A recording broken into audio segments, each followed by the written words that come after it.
आज सभी को सबसे पहले तो हार्दिक शुभकामनाएं कि आप लोगों ने जो इतने अच्छे मॉडल तैयार किए हैं इस रोजगार मेले के अवसर पर। और दूसरा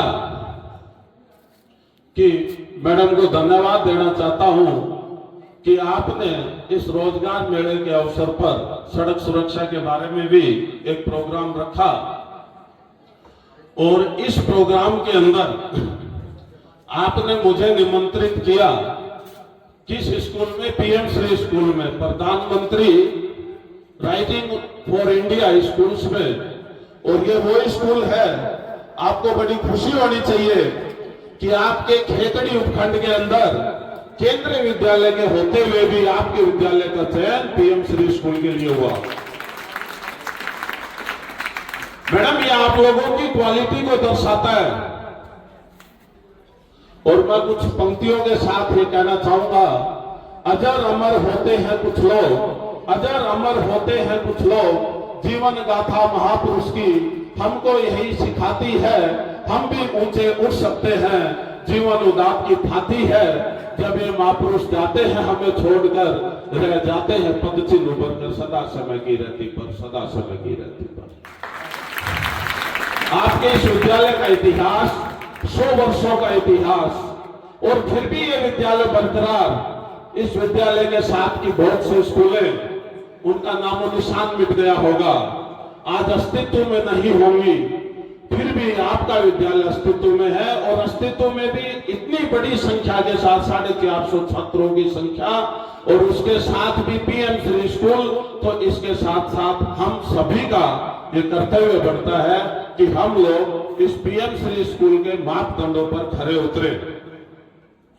और इसके साथ ही एक बच्चों मास्लो, इब्राहिम मास्लो, अमेरिका के एक साइकोलॉजिस्ट थे, इन्होंने एक आवश्यकता के लिए एक हायरार्की दी कि आदमी के जीवन में क्या क्या आवश्यकताएं पड़ती है। तो सबसे पहली जो आवश्यकता महसूस हुई हर आदमी के जीवन में आती है, तो सबसे पहली नीड्स उन्होंने बताई साइकोलॉजिकल नीड्स। जब मैं इंजीनियरिंग की पढ़ाई कर रहा था तो इंजीनियरिंग मैनेजमेंट के सब्जेक्ट में था, तो सबसे पहली आवश्यकता थी साइकोलॉजिकल नीड्स। ये साइकोलॉजिकल नीड्स जो है, रोटी, कपड़ा और मकान, ये आपके पेरेंट्स आपको प्रोवाइड करते हैं। उसके बाद में जो दूसरी जो नीड थी वो है सेफ्टी नीड्स, सिक्योरिटी नीड्स। तो सेफ्टी वाली जो नीड्स है, ये इसको अपन को खुद को तय करनी पड़ती है। हम सब अपने आप को सुरक्षित रखें, दूसरों को सुरक्षित रखें, ये हम सबके जीवन का हिस्सा है। इसके बाद में जो है लव एंड बिलोंगिंगनेस, यानी आपको समाज चाहिए। उस समाज के अंदर आप तभी तो रहेंगे जब आप सिक्योर रहेंगे, आपकी जो सेफ्टी रहेगी, तभी तो आप उस समाज के हिस्सा बन पाएंगे। और इसके बाद क्या, सेल्फ एस्टीम नीड्स, यानी कि आदमी को नौकरी मिल जाती है, पैसा भी आने लग जाता है, वो फाइनेंशियल सिक्योरिटी भी आपको मिल जाती है, तो उसके बाद हर व्यक्ति ये चाहता है कि मेरे को रेस्पेक्ट मिले। तो वो रेस्पेक्ट, एक कहावत है, गिव रेस्पेक्ट टेक रेस्पेक्ट, आप दूसरों को रेस्पेक्ट दीजिए, आपको रेस्पेक्ट जरूर मिलेगा। या फिर इस रेस्पेक्ट के, सेल्फ एस्टीम के बाद में आता है सेल्फ एक्चुअलाइजेशन।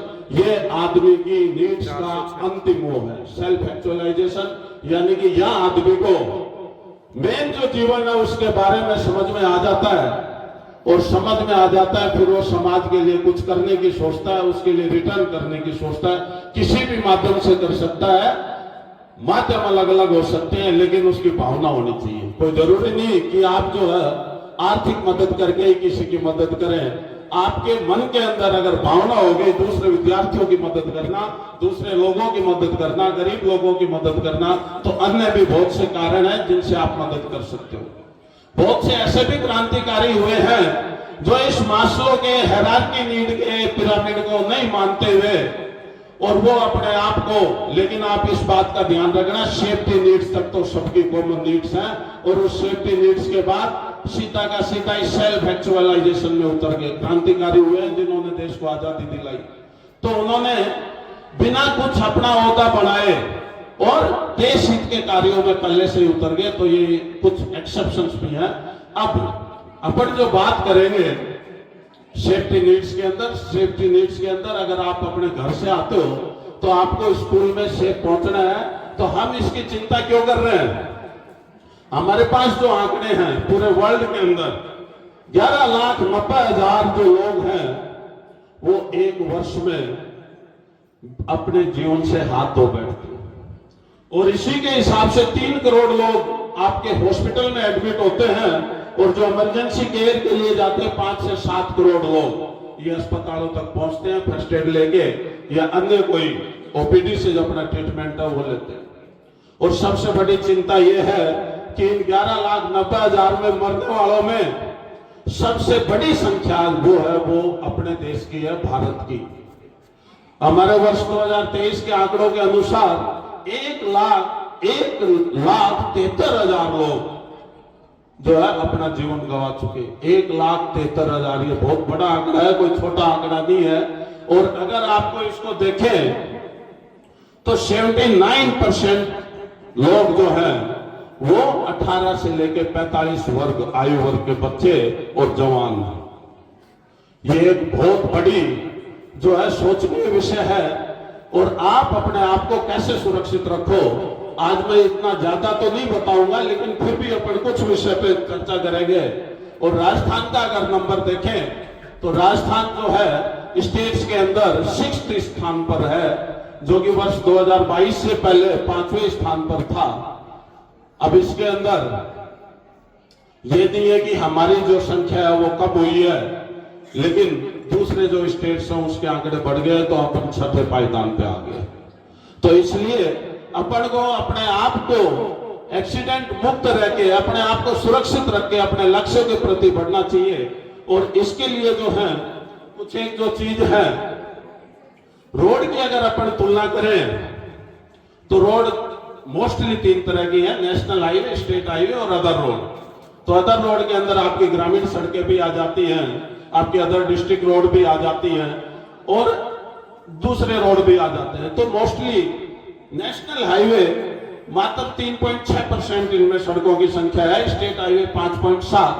तो इनका जो कंट्रीब्यूशन है वो बहुत कम है, लेकिन इनके ऊपर भी एक्सीडेंट्स की जो संख्या है नेशनल हाईवे पे 36% है। और ये क्यों है? क्योंकि हम लोगों को सड़क के चिन्हों के बारे में नहीं पता, उसकी नॉलेज के बारे में नहीं पता।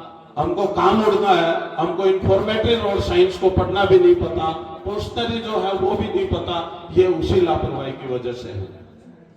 स्टेट हाईवे के ऊपर 20% और अदर रोड है, major district road, other road, rural road, इनके ऊपर 44%। ये संख्या भी कम नहीं है।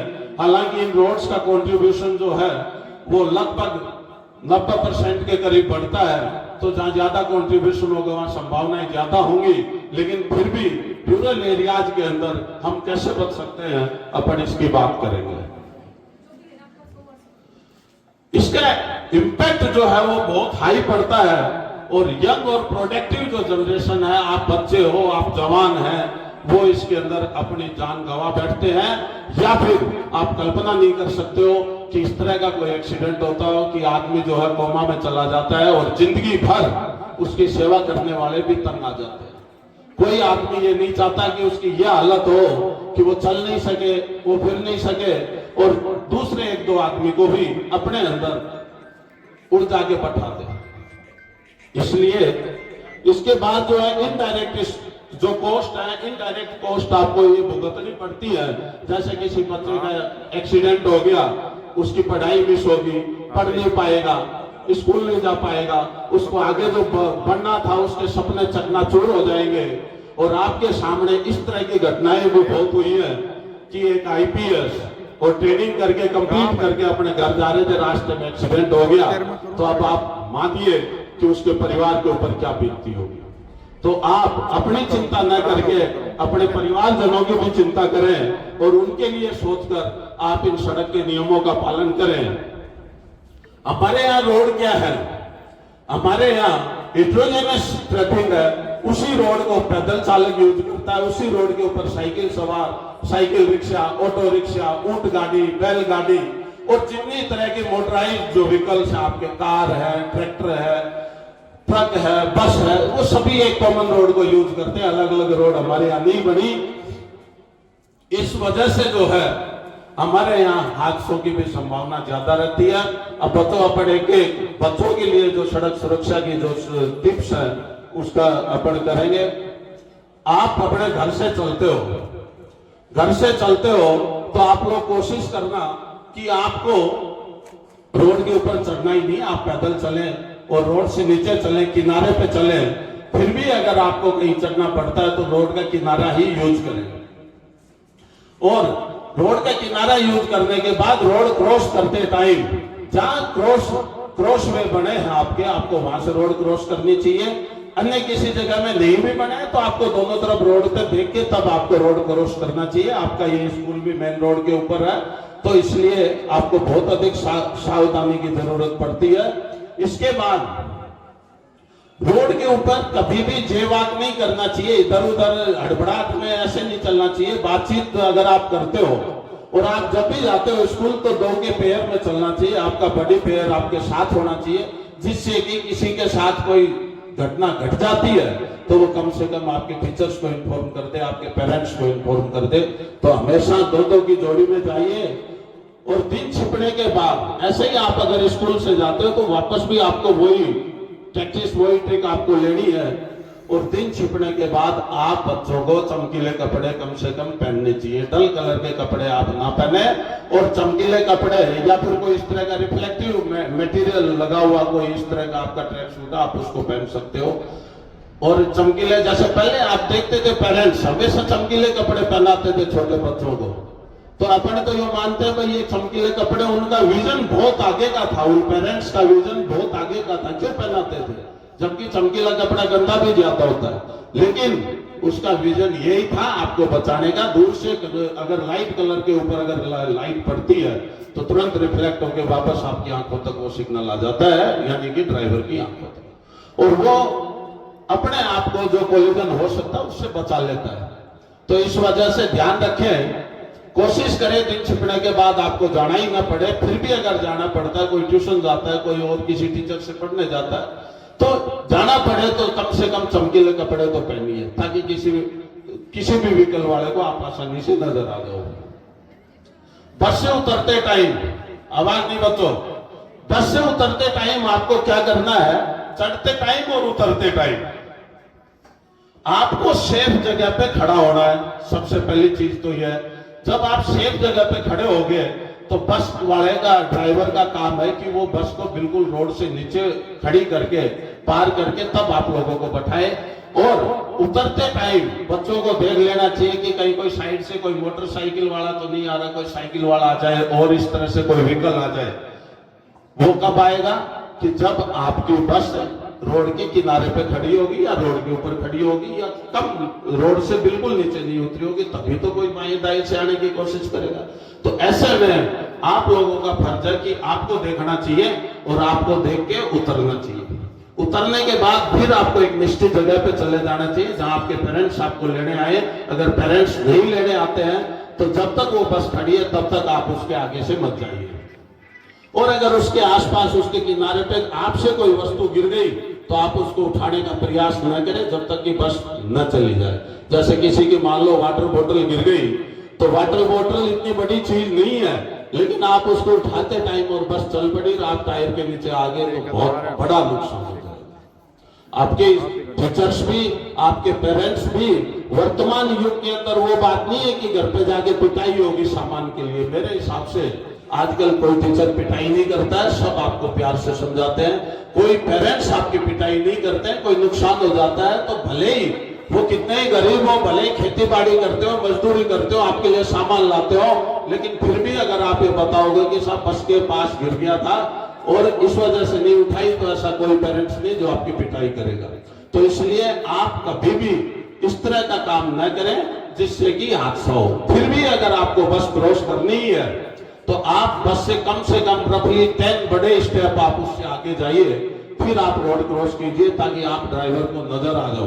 अदरवाइज बस के बिल्कुल पास से अगर आप रोड क्रॉस करोगे, चाहे आपकी स्कूल बस हो चाहे रूट की बस हो, तो आप लोग जो है नजर नहीं आओगे ड्राइवर को और आपके साथ कोई ना कोई हादसा हो सकता है। गलियों के अंदर, मोहल्लों के अंदर जहां कार की पार्किंग है, तो जहां कार की पार्किंग आप उनके पीछे बिल्कुल भी मत खेलिए। जहाँ गड्ढे बने हुए हैं जिनके अंदर पानी भरा है उनके आसपास नहीं खेलना चाहिए। हो सकता है आप स्कूल में तैयार होके आओ और आपके कोई दूसरा व्हीकल आए उस गड्ढे के अंदर, आपके पूरा का पूरा कीचड़ का स्प्लैश आपके कपड़ों के ऊपर आके लगे और ऐसा हो कि फिर स्कूल में जाने की बजाय आपको वापस जाना पड़े। तो इस तरह की जगह पे आपको कतई नहीं करना है। रिवर्सिंग के दौरान भी बहुत सारी इस तरह की घटनाएं हुई है कि जो है एक ऐसी ही घटना मेरे खुद के गांव में हुई है कि अपने खुद के बच्चे के ऊपर और कैंपर चढ़ा दी। बच्चा खेल रहा था कैंपर के पीछे, आया स्टार्ट की और गियर लगा दिया और बोला माँ देखना पीछे क्या है, पीछे क्या है। उसके बाद तो उसके दिल के ऊपर क्या बीती होगी। आज भी कई बार वो आपकी इस चीज को याद करता है कि उससे कितना बड़ा हादसा हुआ कि आप सोचिए, आप कल्पना कीजिए कि आपसे खुद से ये हालत हादसा हो जाए तो फिर क्या क्या बीती होगी उसके ऊपर। तो इस वजह से आपको भी सचेत रहना है और ड्राइवर चलाने वाले को भी सचेत रहना है कि वो भी ध्यान रखे। रिवर्सिंग के दौरान एक बार पीछे जरूर देख ले, गाड़ी के नीचे भी देख ले, कहीं कोई मान लो कुत्ते का कोई बच्चा ही हो, कोई वही बैठा हो और कोई पशु बैठा हो, छोटा पशु, तो आपको उसको हटा के तब आपको गाड़ी को रिवर्स करना चाहिए, आगे भी तभी चलानी चाहिए। इसके अलावा क्या है कि कॉर्नर्स के ऊपर जैसे गाड़ी टर्न करती है तो उसके आगे वाले जो टायर है उसको कभी भी पीछे वाले टायर जो है वो फॉलो नहीं करते हैं, वो और ज्यादा स्पेस कवर करते हैं। तो आप ये मत सोचना कि आगे से अगर गाड़ी गुजर गई तो जहां आपको ये गाड़ियां नजर आती हैं आप तो बिल्कुल जगह छोड़ दो और आराम से जाने दो। ऐसे ही अचानक इंट्रूजन जो है, अचानक इंट्रूजन ये बहुत बड़ा खतरा है। जैसे बच्चे दौड़ के आते हैं अचानक रोड के ऊपर आगे, जहां इस तरह के टी पॉइंट्स हैं कि आपको कुछ दिखाई नहीं देता, ब्लाइंड करो और आप उसके ऊपर अचानक निकल गए तो तेज स्पीड में आने वाला व्हीकल के जो है वो ब्रेक नहीं लगेंगे। और इसके बाद में जो है आप अगर साइकिल चलाते हो, आप साइकिल चलाते हो या स्केटिंग करते हो तो आपको सेफ्टी गियर लगाना चाहिए। सर के ऊपर जो सुरक्षित हेलमेट जो है उसका आपको प्रयोग करना चाहिए। इसके अलावा अब अपन बात करेंगे कि ये जो एक्सीडेंट्स है, सबसे ज्यादा एक्सीडेंट्स में सबसे ज्यादा जो रोड एक्सीडेंट्स का जो कंट्रीब्यूशन है वो है ओवर स्पीडिंग। तो जहां आपको कंपलसरी रोड साइन, देखो रोड साइन अब मैं यहीं से शुरू कर दूंगा, 3 तरह के होते हैं। एक तो आपको गोल सर्किल में मिलेंगे, ये गोल सर्किल में जो भी मिलेंगे चाहे रेड कलर में मिलो चाहे ब्लू कलर में मिलो, ये आपके कंपलसरी रोड साइन। इसके अलावा जो कंपलसरी रोड साइन है ये उल्टा ट्रायंगल और ऑक्टागोनल साइन जो कि स्टॉप का है कि आपको रुकना है, और उल्टा ट्रायंगल है गिव वे। जहां आपके इंटरसेक्शन है, रोड के इंटरसेक्शन है, वहां आपको मिलेगा कि आप रास्ता दीजिए, किसको रास्ता दीजिए। आपके सामने मेजर रोड पे है तो साइड से आने वाले ट्रैफिक को रास्ता दीजिए, साइड पे मिलेगा अधिकतर। इसका मतलब जो मेन रोड पे जो ट्रैफिक जा रहा है उसको जाने दीजिए और उसके बाद में आप उस रोड के अंदर शामिल होइए। तो जहां ये साइन आपको मिलेंगे तो सबसे ज्यादा जो रोड एक्सीडेंट्स करने की जो वजह है वो है ओवर स्पीडिंग। ओवर स्पीडिंग की वजह से 75% जो है रोड एक्सीडेंट्स होते हैं। तो हम में से किसी को भी ओवर स्पीडिंग में अपनी गाड़ी नहीं चलानी चाहिए और अपना कंट्रोल इस तरह से होना चाहिए कि अगर आपको ब्रेक लेने पड़े तो आपकी गाड़ी जो है वो तुरंत रुक जाए। और सबसे बड़ा और दूसरे जो मैं आपको बता रहा था रोड साइंस आपके ट्रायंगल में मिलेंगे, ये है कॉशनरी रोड साइंस जो आपको चेतावनी देते हैं। मैंडेटरी रोड साइंस इसको मानने के लिए आप लोग बाध्य हो, और अगर नहीं मानते हो तो मोटर व्हीकल एक्ट में आपके जुर्माने के प्रोविजंस हैं, आपको सजा भी हो सकती है। लेकिन कॉशनरी रोड साइंस इनको मानने के लिए बाध्य नहीं हो, ये आपको रोड की कंडीशंस बताते हैं। आगे मोड़ है, स्टीप असेंट है, स्टीप डिसेंट है, आगे स्टूल है, तो ये आपको चेतावनी देते हैं कि आप आगे आपके सामने क्या ऑब्स्ट्रक्शंस आ सकते हैं, क्या ऑब्स्टिकल्स आ सकते हैं। आगे जो है वाइल्ड एनिमल का कोई साइन दे दिया, कैटल का दे दिया कि पशु चढ़ते चढ़ते रोड के ऊपर आ जाए, तो ये सारे आपके साइन है कॉशनरी साइन। और इसके अंदर जैसे गैप इन मीडियन का भी आता है कि आगे गैप इन मीडियन है, दूसरी कोई गाड़ी आ सकती है तो आप जो है हमेशा लेफ्ट में रहिए, या उस मीडियन के अंदर से आपको जाना है तो आप उधर से मुड़िए। लेकिन अक्सर होता क्या है, पहला जो कारण है, मेजर कारण वो ओवर स्पीडिंग का, दूसरा जो कारण है वो है डिस्ट्रैक्शन ड्राइविंग का। Distraction driving in the sense कि ड्राइवर को चलते चलते डिस्टर्ब करना, और वो डिस्टर्ब करने वाली जो बात है इसका भी कंट्रीब्यूशन लगभग 10% के करीब है। आप देखना मेजर कारण। तो ये जो डिस्ट्रक्टिव जो ड्राइविंग है इसका मतलब क्या है कि आपने चलते ट्रैफिक के अंदर ऑब्स्ट्रक्शन पैदा की। ऑब्स्ट्रक्शन इन द सेंस कि कोई दौड़ के अचानक आ गया, ठीक है, कोई पशु अचानक आ गया, जबकि कॉशनरी रोड साइन लगे हुए थे कि स्कूल है तो बच्चों की संभावना है, या कैटल का लगा हुआ था कि पशु चलते चलते आ सकते हैं, वाइल्ड एनिमल का लगा हुआ था कि यहाँ से कोई गिद्धड़ आ सकता है, या और कोई जैसे रोज वगैरह है वो आ सकते हैं, लेकिन हमने उसको नहीं माना। तो ये क्या है? Distraction driving. इसके अंदर ही आपका मोबाइल फोन पे बात करना, ये वेरी डेंजरस है, और ये भी डिस्ट्रैक्शन ड्राइविंग का ही एक हिस्सा है। और मोबाइल फोन पर अगर आप बात करते हो, पहले वाले कीपैड से तो आदमी बस ही लगा लेता था बिना देखे, लेकिन आज जो स्मार्टफोन है इसको देखे बगैर आप कुछ भी नहीं कर सकते हो।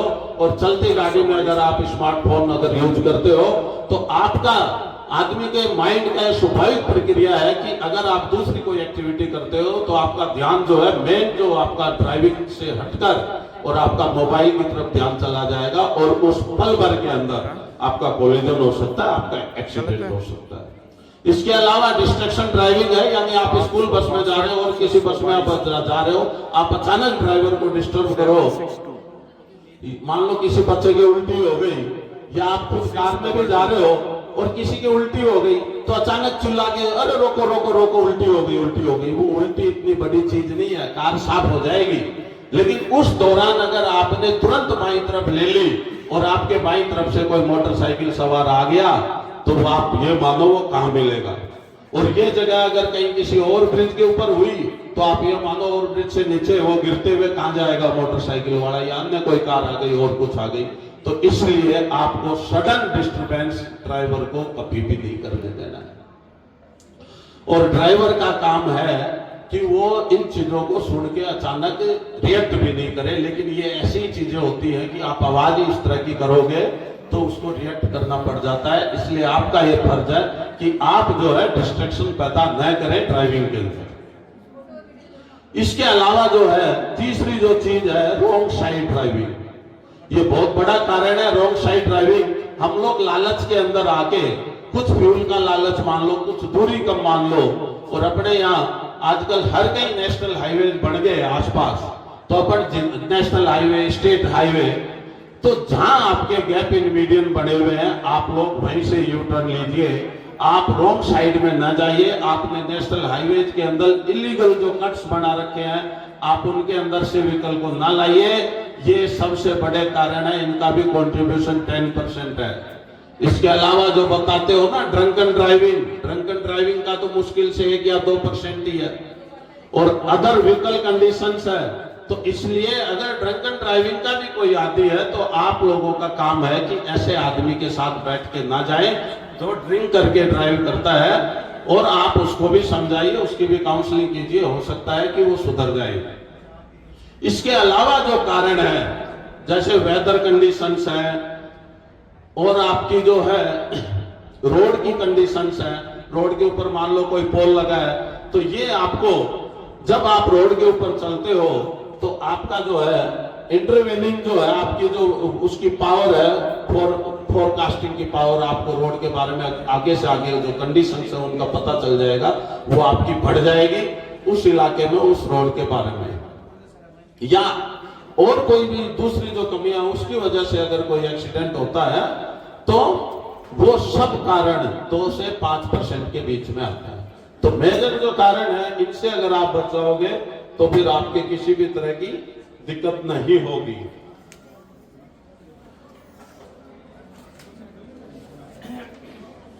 अब जो है सबसे ज्यादा वर्नेबल कौन है इसके प्रति, रोड एक्सीडेंट्स के प्रति, तो आप देखना बच्चों टाइम थोड़ा ज्यादा हो गया, बस अभी इसी में क्लोज करेंगे, ठीक है। तो सबसे ज्यादा वर्नेबल जो है वो क्या है? चिल्ड्रन, बच्चे हैं। बच्चे क्यों हैं? इंक्रीजिंग रोड ट्रैफिक, दिन प्रतिदिन रोड के ऊपर गाड़ियां आपकी बढ़ती जा रही हैं। सड़कें तो बढ़ रही हैं लेकिन उस रेशियो में सड़कें नहीं बढ़ रही जिस रेशियो में गाड़ियां बढ़ रही हैं। और सड़कें की लेंथ तो बढ़ रही है, लेकिन सड़कों की चौड़ाई उस रेशियो में नहीं बढ़ रही जिस रेशियो में आपके पास व्हीकल्स है। आज आम आदमी के पास 4 व्हीलर आने लग गया है, तो चेंजेज है, राइजिंग इंडिया है, लेकिन उसके बाद ये खतरे हैं। इन खतरों से आप लोगों को बचना है। और बच्चों के देखो चोट लगने की ज्यादा संभावना रहती है, नहीं तो बच्चे की एज कम रहती है, एज कम रहती है तो चमड़ी भी कच्ची रहती है, रोड के ऊपर हल्का सा गिरते ही तुरंत खून निकल जाएगा। एक आदमी है जो रात दिन मेहनत करता है और उसके बाद से जो स्ट्रॉन्ग स्किन हो जाती है, वो अगर गिर भी जाए तो कोई फर्क भी नहीं पड़ेगा, 1-2 दिन में वैसे ही सही हो जाएगा। तो बच्चों का हो सकता है टाइम भी ज्यादा लग जाएगा। एक परसेप्शन जो है रोड के बारे में, बच्चे वर्नेबल क्यों है? क्योंकि बच्चों का जो परसेप्शन है रोड के बारे में, यानी कि रोड का अनुमान लगाने की जो शक्ति है वो उनकी कम रहती है, उनको नहीं लग पाता है किस तरह की रोड है। तीसरी चीज है lack of judgement and concentration. Driving हड़बड़ाहट का विषय नहीं है, ड्राइविंग जो है इत्मीनान का विषय है। तो ये तीसरी जो चीज है, जजमेंट लेने की जो शक्ति है बच्चों की वो कम रहती है और एक कंसंट्रेशन कम बना पाते हैं। ठीक है, तो इस वजह से बच्चे ज्यादा इसके वर्नेबल हैं। और ये क्या होता है, बच्चे हमेशा एक प्रोटेक्टिव एनवायरनमेंट से निकल के आते हैं। आप अपने घरों से आते हो, आपके लिए आपके पेरेंट्स इतना अच्छा प्रोटेक्टिव एनवायरनमेंट रखते हैं, आपके टीचर्स आपके लिए स्कूल में प्रोटेक्टिव एनवायरनमेंट रखते हैं। तो इस प्रोटेक्टिव एनवायरनमेंट से आप ओपन सिस्टम में जाते हो, ओपन एनवायरनमेंट में जाते हो, तो इसलिए आप लोगों के लिए ज्यादा जरूरी है कि आप सड़क सुरक्षा के नियमों का पालन करो, आप इन टिप्स का पालन करो। और एक जो सबसे बड़ी जो चीज है, बच्चों के अंदर रिस्क लेने की ताकत सबसे ज्यादा। तो वो जो रिस्क लेने की जो आपकी ताकत है वो आप अपने पेरेंट्स की प्रेजेंस में लीजिए, आप अपने टीचर्स की प्रेजेंस में लीजिए। आपको रेसिंग करनी है, आप साइकिल के ऊपर जा रहे हो, आपको साइकिल की रेसिंग करनी है, तो वो भी आप अपने टीचर से, अपने पेरेंट्स की मौजूदगी में कीजिए।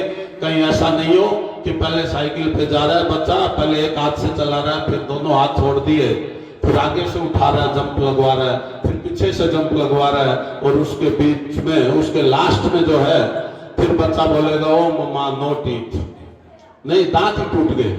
तो ऐसे स्टंट आपको रोड के ऊपर नहीं करने चाहिए जिससे कि आपको कोई नुकसान पहुंचे। अब एक सवाल आप लोगों से पूछता हूं कि आप लोग अपनी गाड़ी से जा रहे हो और आपकी गाड़ी खड़ी है आपके पास, दूसरी पुलिस की गाड़ी खड़ी है, तीसरी टैक्सी खड़ी है और चौथी जो है एम्बुलेंस खड़ी है, तो आप लोग किस गाड़ी से जाना चाहोगे? चल बेटा बता, हंस रहे हो, खड़े हो जाओ, बताओ। एम्बुलेंस वाला कौन है? खड़ा हो जाओ, एम्बुलेंस जिसने बताया।